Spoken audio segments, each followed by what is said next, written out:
Et bonjour à tout le monde, je suis très heureuse de vous accueillir dans le podcast Thyroïde et Ayurveda. Alors qui suis-je? Eh bien, je m'appelle Enora Conan. Après plusieurs vies, je me suis formée pour devenir praticienne en Ayurveda et étant moi-même atteinte d'une thyroïdite d'Hashimoto depuis 2003, je me suis spécialisée sur l'approche de la thyroïde selon l'Ayurveda et je travaille aujourd'hui avec des médecins ayurvédiques du Kerala. Vous pouvez aller jeter un œil sur le site sadva-bien-ayurveda.com pour voir quel programme d'accompagnement nous proposons ensemble. Aujourd'hui, vous allez écouter la première chronique de ce podcast Thyroïde et Ayurveda et c'est également la première chronique du chapitre Comprendre. Elle s'intitule Que se passe-t-il? Et oui, car lorsque le couperet tombe et que l'on vous annonce que vous avez des problèmes de thyroïde, eh bien vous avez envie de savoir pourquoi, de savoir ce qu'il se passe dans votre corps.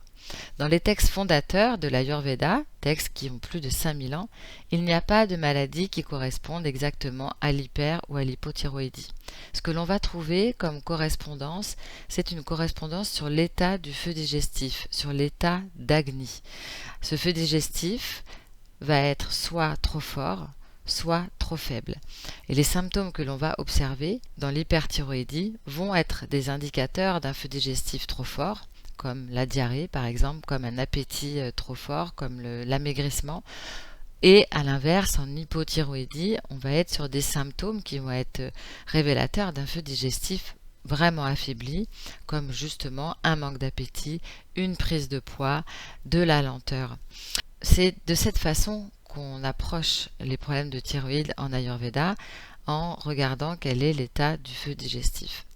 Mais ce feu digestif, il ne se limite pas à la digestion telle qu'on a l'habitude d'en parler. Pourquoi? Parce que ce feu digestif, il est situé selon l'Ayurveda dans l'ensemble de notre corps, mais également dans notre esprit. Il y en a en réalité une quarantaine. Ils assurent tous les processus de transformation.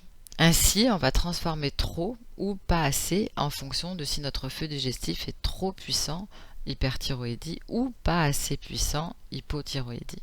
C'est donc pour cela que la vie semble accélérer quand on est en hyper et à l'inverse, tout est ralenti lorsqu'on est en hypo.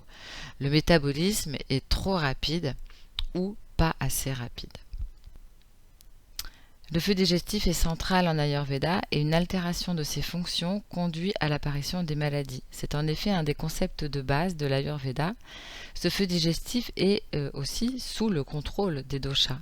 Et les maladies, les douleurs ou les troubles arrivent suite à un déséquilibre des doshas.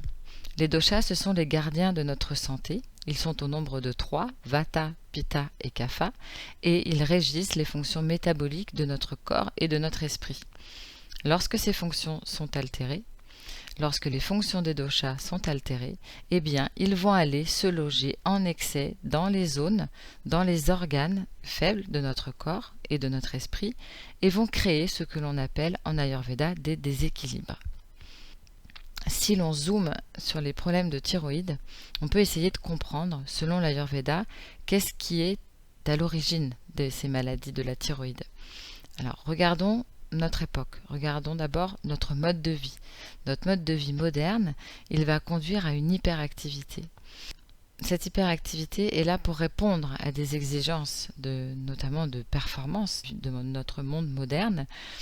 Et cette hyperactivité va altérer autant l'esprit que le corps et va amener le corps à nous envoyer un message, et ce message c'est stop. La thyroïde est aussi un organe donc, qui est fragilisé par les conditions environnementales de notre époque. On a vu que les doshas allaient se loger dans les endroits faibles du corps. Eh bien, la thyroïde devient donc un point faible pour beaucoup d'entre nous. Voilà 2 raisons principales, selon l'Ayurveda, qui expliquent pourquoi est-ce qu'aujourd'hui il y a autant de problèmes de thyroïde. Alors si vous avez des problèmes de thyroïde, il vous faut comprendre pourquoi. C'est nécessaire de comprendre qu'est-ce qui dans votre histoire personnelle, qu'est-ce qui dans votre mode de vie, qu'est-ce qui dans vos habitudes, qu'est-ce qui dans les émotions que vous avez vécues, qu'est-ce qui dans votre alimentation a fait qu'un jour votre corps vous a dit stop. L'Ayurveda, par son approche holistique, peut vous aider à comprendre votre propre cycle personnel, de façon à ce que vous puissiez vous-même rétablir un certain équilibre. C'est ce que nous verrons dans notre prochaine chronique. Si vous voulez aller plus loin, vous pouvez retrouver notre cycle en ligne Hypothyroïdie et Ayurveda, que m'arrive-t-il, notre programme d'accompagnement d'1 an, le groupe Facebook Thyroïde et Ayurveda et nos autres programmes d'accompagnement sur sadva-bien-ayurveda.com. Merci pour votre écoute et à très bientôt.